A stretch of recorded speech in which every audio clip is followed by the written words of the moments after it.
In 2007, my grandchildren were placed into my care by Children Protective Services. My grandson Elijah, now he's 8 years old.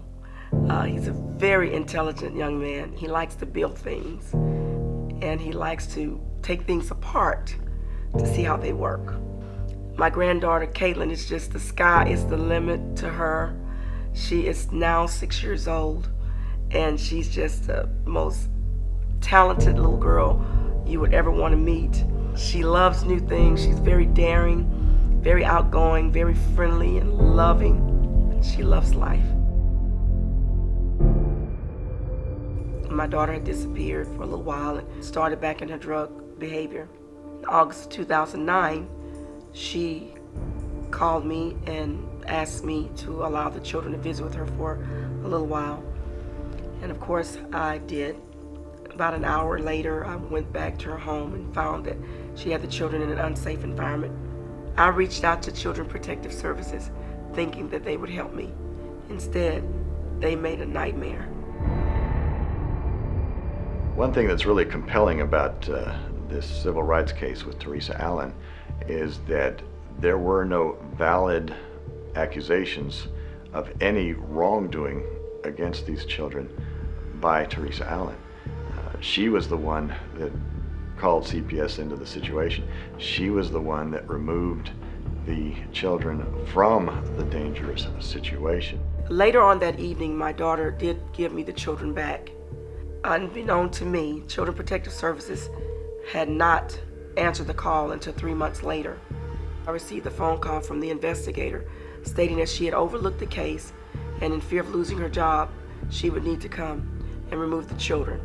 December 4th, the investigator came to my home and forced her way in and removed my grandchildren.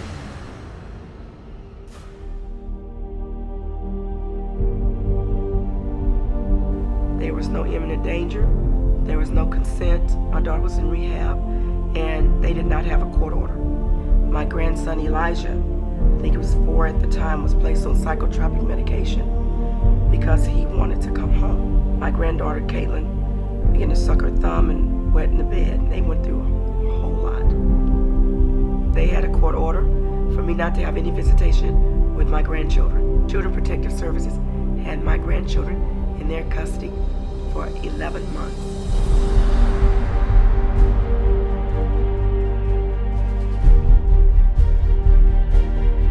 I think CPS has gotten off track as an agency in that they have become what I like to describe as the nanny state. Going into a situation and seeing where, okay, these parents may not be abusive as per the standard, but we can do better. This is one of those chances where, instead of bailing water out of the flooded basement, I get a chance to go up and try to fix the leaky pipe.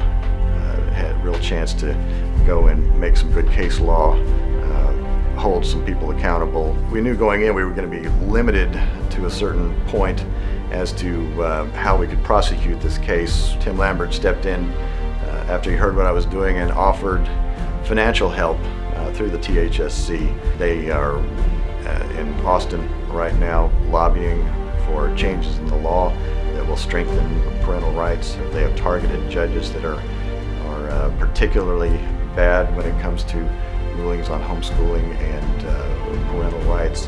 And they also are training attorneys on how to combat CPS when they get out of bounds.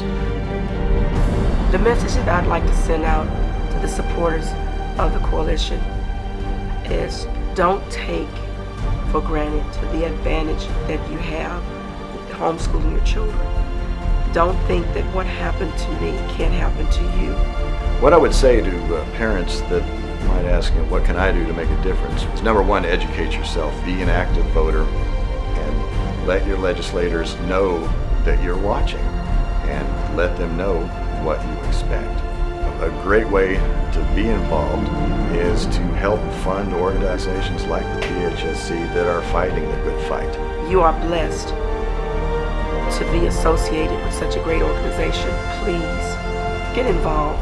You are just as much of a prospect of a victim as my family I'm asking you, I'm pleading with you to get involved, help save someone's children, because the child that you save may be your own.